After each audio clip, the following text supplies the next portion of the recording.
Thank you everybody for coming out tonight. Jerry Solomon, the treasurer for the board, is going to be doing most of the talking to this and leading everybody through next year's budget and end-of-year forecast. Just a reminder, everybody, if you have your cell phones on you, please put them in the mute position so we don't have ringing phones throughout the presentation. And with that, I'm going to turn it over to Jerry. Thank you. Thanks, Matt. Good afternoon, everyone. There are handouts in the back bar if you haven't gotten any yet. Yeah, there should be some hopefully left. Just watch the wires here, please. This is a budget town hall meeting. If you recall, we had this last year. And what it is to go through with the community, get some feedback, some of your ideas. We put some things in here for discussion and answer your questions. So this is an interactive session. Nothing is final. Although I will say, pretty much we spent a lot of work on the budget. So a lot of things are fairly locked in, but we want to get feedback, and there's always a chance we miss some key things, and we welcome the feedback. It's your community, it's all of our communities.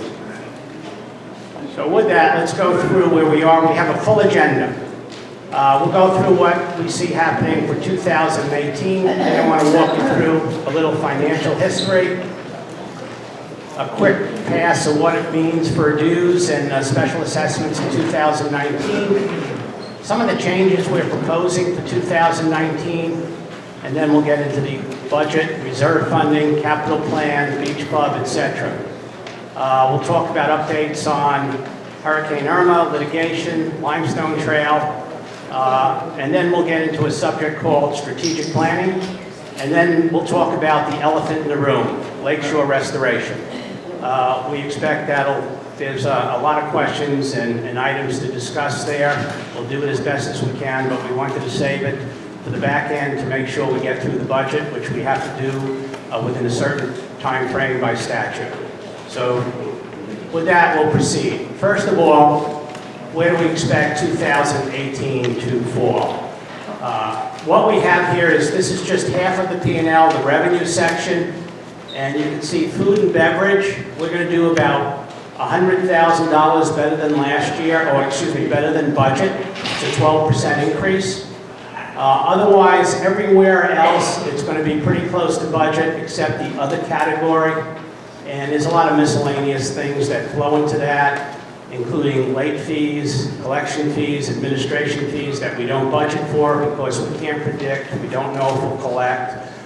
So that's, it's a good pickup for us. In total, we expect to collect about $200,000 more than we budgeted. On cost of sales, really good news. You can see the cost of sales for food and beverage is going to be about 41%. Our budget was 46%. So if you look at these numbers, we're going to spend $5,000 less on cost of food and beverage, doing $98,000 more in business. So really kudos to the food and beverage team and Adam and everyone for doing a great job there. They were given some objectives and they're hitting those objectives. So that leads us to the gross profit, and we'll go to the second half of the P&L. Okay, that's our expenses. And when you do a budget, it's not like we sit here in October and we're omniscient. We know exactly what's going to happen when for the next 15 months. But we do make a commitment to hit the budget, and that budget is to come out with zero. No profit, no loss, zero. I mean, we'd welcome a profit. And so there's some give and take between categories. The biggest difference we had to budget is salaries and benefits. And I know some of you are new to this meeting, but if you were here the first meeting we had in the new year, we said right away there was a mistake on salaries and we'd be $100,000 over, at least on food and beverage wages. We knew that right away, and we knew we had to compensate for it. Then there's some pluses and minuses. The biggest one that we went over budget was repairs and maintenance. We have some equipment spending not budgeted of $70,000, and there's a separate sheet exactly what we spent that for, and we'll spend about $30,000 more on landscaping than we planned. Then there's a new category here. This is $58,000 in round numbers, prior year adjustment. What we found out, the Finance Committee was tasked at looking at utilities, because utilities was running far higher than we expected. Mid-year, we took a a hard look, and I got to give credit to Dave Bucco on the Finance Committee and working with Adam, that they discovered that the HOA had amongst the 60 odd bills we get from Florida Power and Light every month, 60 bills. One of them was, what was it, the power for an irrigation pump for the golf course. So we had been paying for the golf course for 2.5 years at about $2,500 a month. So what you have is a portion that preceded 2018 that goes here, and the pickup in 2018 is here, which is why we're favorable on utilities this year. So the golf course will be paying us back for that over the next year. But that was a one-time pickup, and that's why we're projecting to be, roughly around $100,000 to the good for 2018. Without having that pickup of about $90,000, we'd be close to that zero mark, plus or minus $10,000. So that's where we expect to be this year.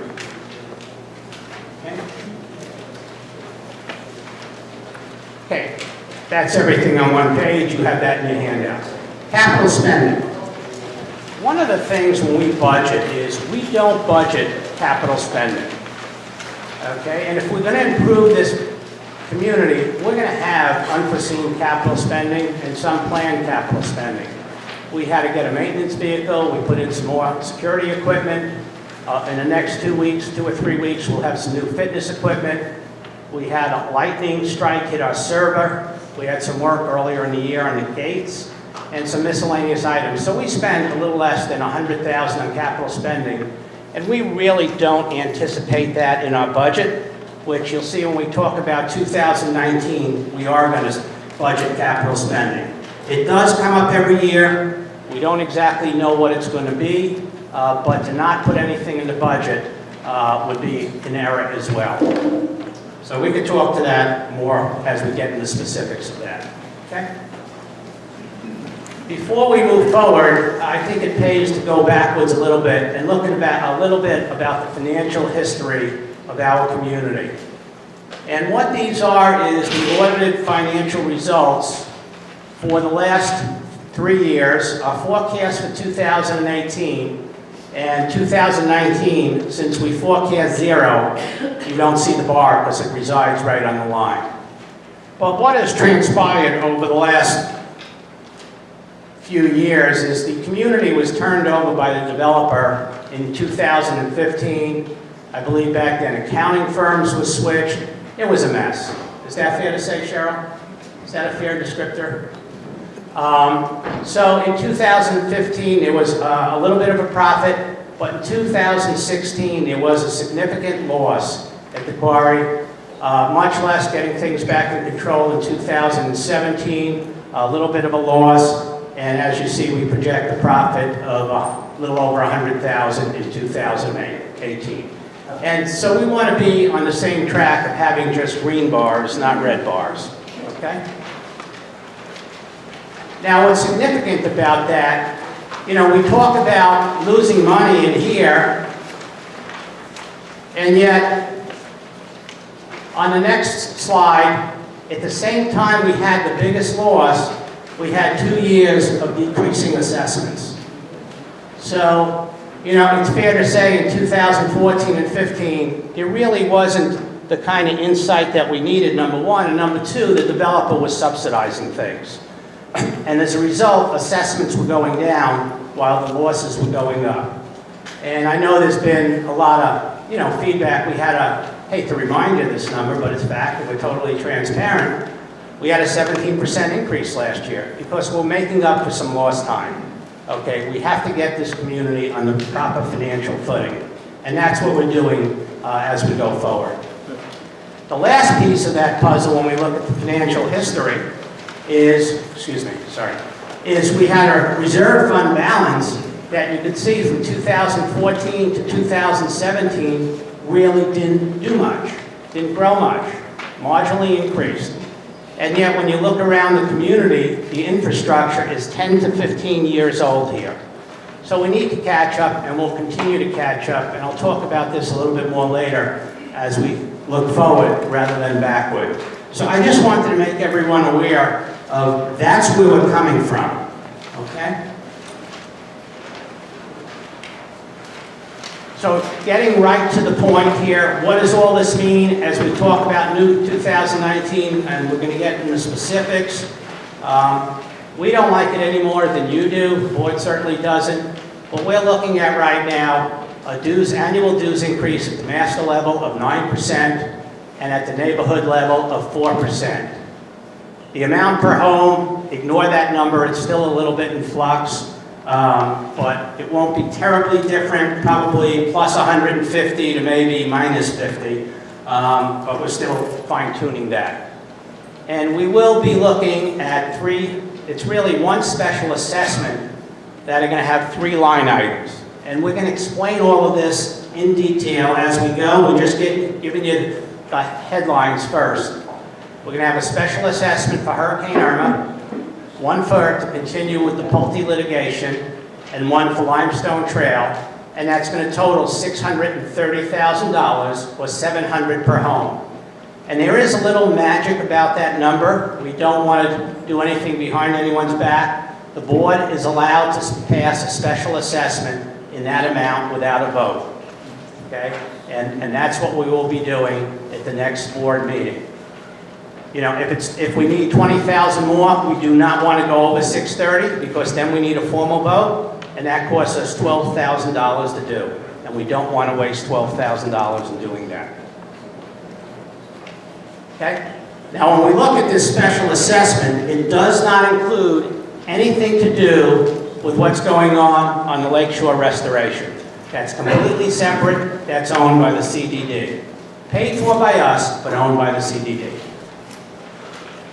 Okay, now we're going to go through what's included in the budget that we're going to share with everyone after these slides. So these are included, but there are some changes here. The first change that we're hopefully going to do is change sometimes people call it a resale fee, sometimes they call it a transfer fee. But we collect a resale fee of $1,500 upon transfer of each unit. And subject to a favorable vote in February, we'll hopefully be modifying this as follows for next year. We have a change of title within a family. Say they want to put something in trust for their home. They want to put their home in trust. There'll be no fee. Right now, you would have to pay $1,500.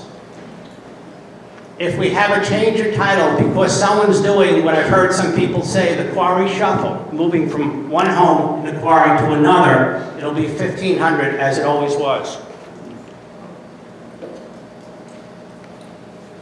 And last, if we have a change of title, someone new is coming into the community, it'll be $3,000. Paid by the buyer.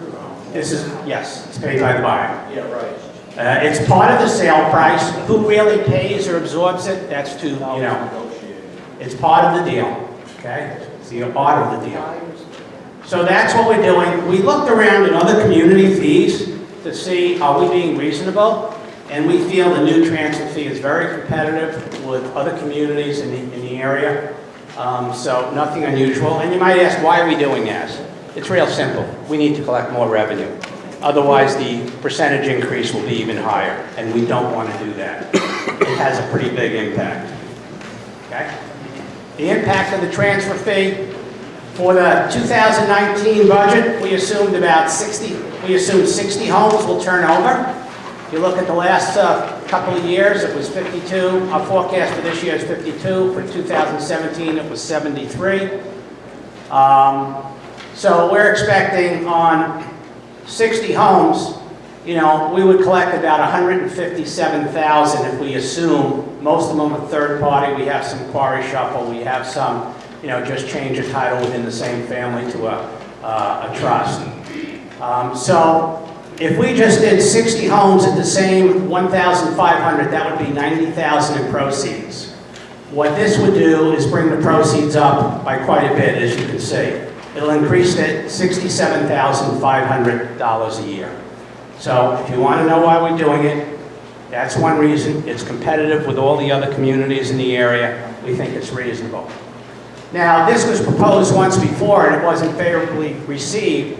And as I understand, that proposal didn't have the benefit of people doing either the estate transfer or the quarry shuffle. Is that correct, Cheryl? It was for the quarry Okay, but not but just within the, transfer within the same family to a trust. So we think this is a much better proposal, but again, if this is not voted on favorably by the community, then we will have to add this to the budget. So it'd be good at this point in time to see how people feel about this. Are we okay with this? Okay. Yes, sir, Clem. Do we have another mic, Adam? No, I don't need a microphone. I'm not enough. Thank you. I'm in real estate, and usually that $3,000 that you're adding for a change, it really ends up coming out of the pocket of the owner. The buyer, most 99% of the time, don't want to pay that and they pay. So you need to think about 3,000, maybe you pay 2,500, or maybe you should figure out a different procedure. But I'm recommending that 3,000 might be a little bit too much as a real estate person. No, I understand what you're saying. The market is telling us something a little bit different, but we hear what you're saying, Clem. Okay? Thank you. Okay. Now we're going to talk about a big change, which is staffing. Steve's going to take this.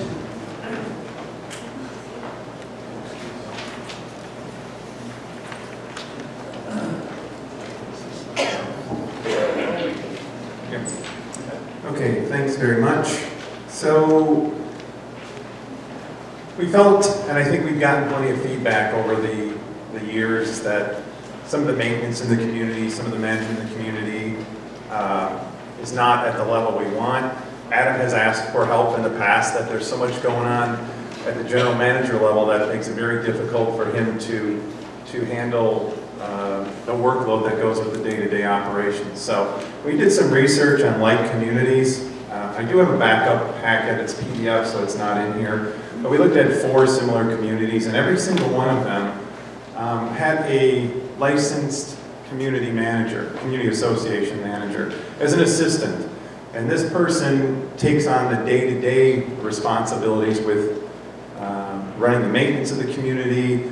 I've got a listing in here, and you can look at the details, but it gives the job description.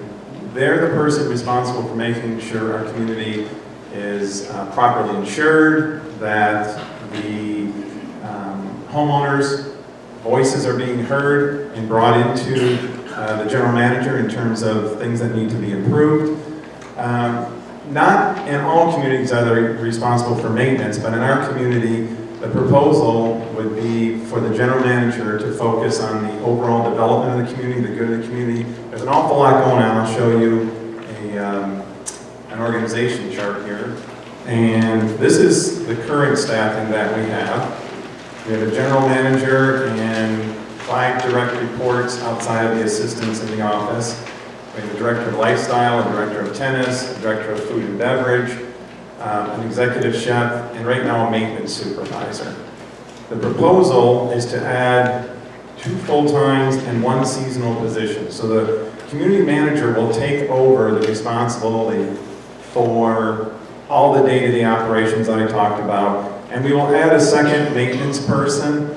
And right now, with a single maintenance person, we don't have full coverage 7 days a week. We would have these 2 main maintenance people overlap most of the days of the week, and this way we would have maintenance coverage on the weekends. And I know there's been issues on the weekend. I've had people approach me and say, hey, this is broke or this isn't, and we've had to say, okay, well, that'll be something that gets on the list Monday, but this would give us 7 days a week coverage in terms of maintenance. And the tennis person is going to be a part-time. We're thinking more like a student. I've talked to Elliot about it. It's not a very expensive role to fill, but it will give coverage again on the weekends. We're looking at changing some of our rules and regulations in tennis in terms of prime time hours and collecting a fee during season for people who are coming from outside to make sure that the amenities that we're paying for and our HOA fees are readily available to the people here. And then if you look at this, again, this is the responsibilities of the licensed community association manager. I won't go through them, but some of the things I talked about, oversees the tracking and response to service requests. I can honestly say as I walk through the community every single day as part of my normal exercise routine. And there's a lot of places that do need to be power washed on the roofs, that need to be, driveways need to be power washed. We're losing a bit of that appeal when you drive through our neighborhood, and this person would also have responsibility for that. Do you have a similar job description of what the new GM is going to be doing? We could provide on the website a GM position, but the GM position has already the responsibilities that are defined. This gets removed. They're responsible for the overall strategy for the community, where we're headed, ensuring that these 5 direct reports are also meeting the expectations of the community.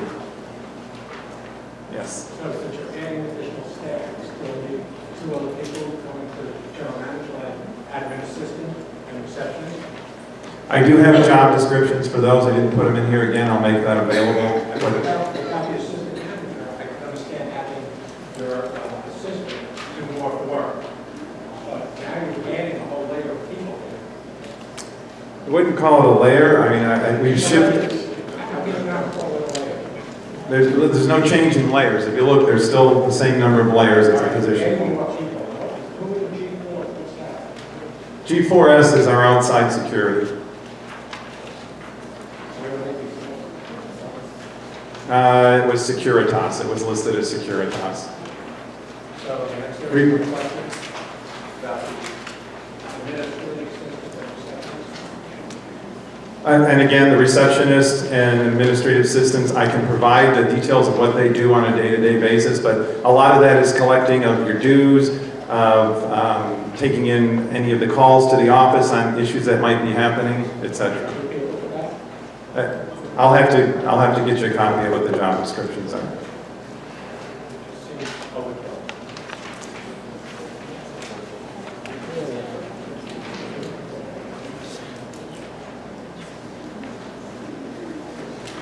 Do you have a breakdown on the salary? You can bring up the others, yeah. Yeah, can you put up the other community? I'm going to give you just a quick picture of some of what the other communities have, just so you can get a feel for.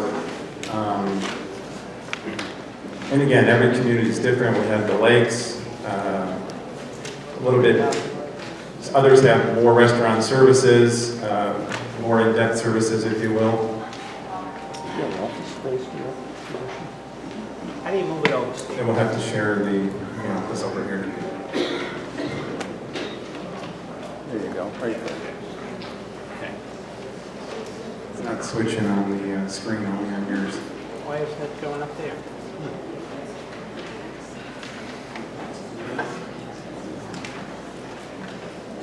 We'll have to get that in a handout or something.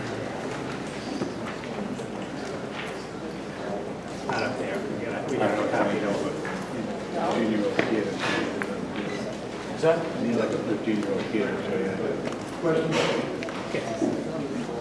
It's not going to come up yet. $245,000 increase. Yep, all this is built into the budget. We're going to go through the numbers. Is that a $245,000 increase? Yeah. Yes. Steve, can I just ask a question? What is the difference in payroll from the original before the occurrence, maintenance supervisor or licensed campus? Is that more than $100,000 a year? Again, we don't talk about individual salaries, but what we can do is give you the aggregate, and I can tell you if you looked on, did any type of research on licensed community association manager, you can get some very good salary information. Did we break it? How do you get back to the slide, Steve? It seems, your screen seems to be locked, is what it is. It's not. This is fancy stuff. Okay.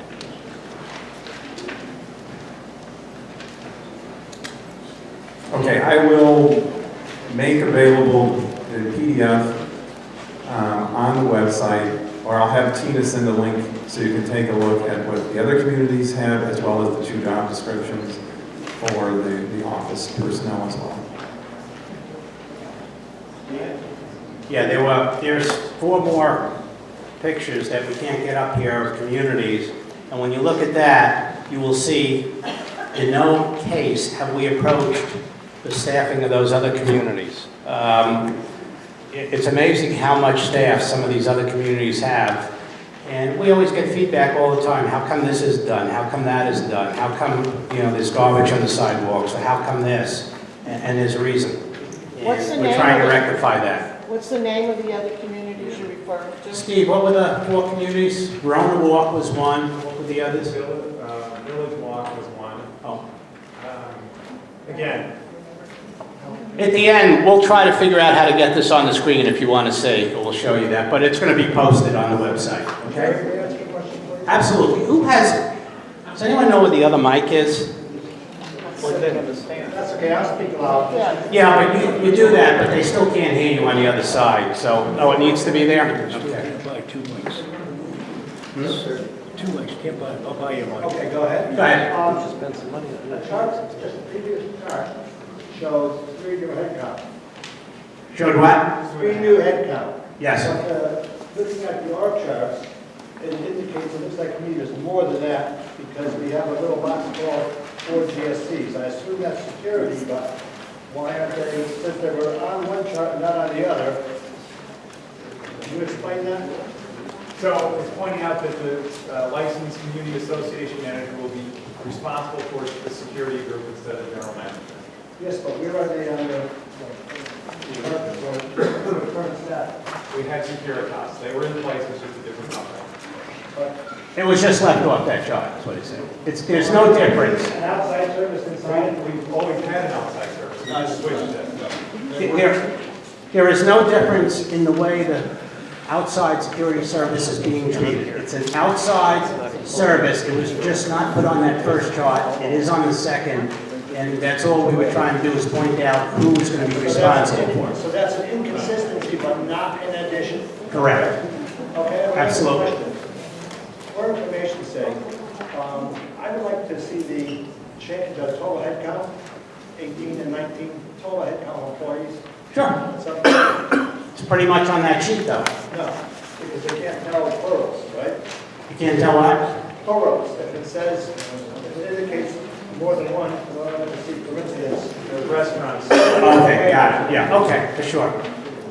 Except when you ask for a head count, it changes every week and every month. So it's going to be hard. We're going to have to pick a time frame. Okay? well, you're authorized. Well, no. Yes, if you give me your authorized the budget is, maybe current year latest forecast and next year budget. Okay, so what does that all mean? The difference between those two numbers are $250,000, $246,000 to be exact. We said we're raising the dues 9%. This is about 6% of it, so it's 2/3 of it. We have an increase in both a little bit in lifestyle and maintenance. The beach club, we're going to have some increased volume. We do have a tight labor market. And we always get feedback about service, and we're adding some more hours for service in there as well. The new GM and the assistant LCAM. Why does that say insurance? Oh, yeah, medical insurance. And then the medical insurance for the new head count and the anticipated increase. So that's where a big change year to year in the budget is. Okay, so we did want to share it to you. We will not drill down. We don't disclose individual salaries or things like that. Okay? What we have included in the budget for the coming year is $250,000 of capital, and what we have is we need to repair or replace the boat ramp. We have that targeted for June. Bocce court improvements. We have a strategic planning study, and I want to reserve discussion of that till a little bit later, but we will get into it. And then stuff breaks. Sure. And that's what the $55,000 is. Yes, sir. Yeah, a couple of questions. Did we just do the bocce courts already?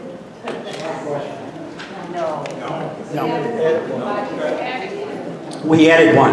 And the contingency fund, isn't that what we have? Hold on. Say it again. Contingency funds, isn't that normally what we have, reserve funds? No, there's two very different things. The reserve fund is replacement or maintenance of that which currently exists that has a time schedule.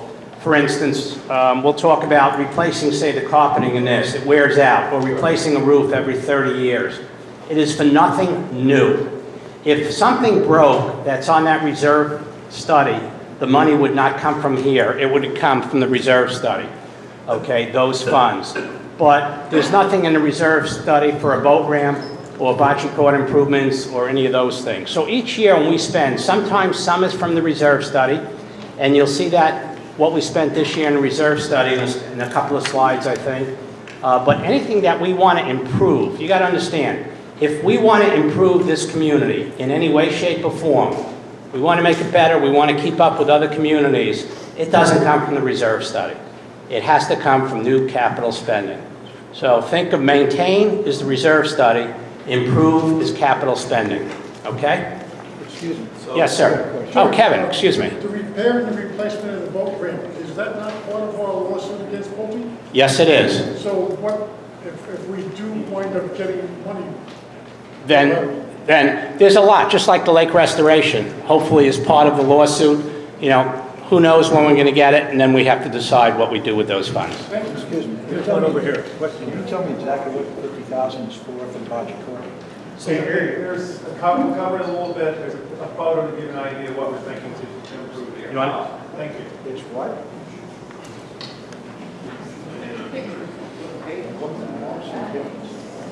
So the Recreation Committee's been asking for, this will be the third year they've asked to say, can we improve our bocce courts to be similar to the other neighborhoods?